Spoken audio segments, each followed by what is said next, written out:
22 тамыз үнсіздік күні. Неге? Не үшін үнсіздік? Я, көпшілік бұл қандай күн екенін мағынасын түсіне бермейді.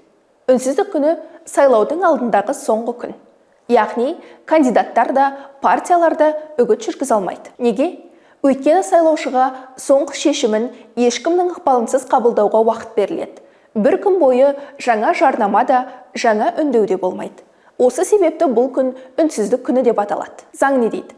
Қазақстан Республикасындағы сайлау туралы Конституциялық заңның 32 бабының 1 тармағына сәйкес дауыс беретін күні және одан бір күн бұрын кез келген сайлау алды үгіт жүргізуге тыйым салынады.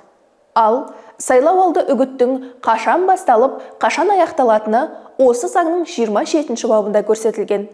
Үгіт кандидаттарды тіркеу аяқталғаннан кейін басталып, сайлау алдындағы күні жергілікті уақыт бойынша сағат 12:00-де тоқтайды. Қысқасы, бұл күн адамдар емес, сайлау үгіт үнсіз қалатын күн. Бұл әр сайлаушының өз таңдауының ешкімнің ықпалынсыз жасауына мүмкіндік береді.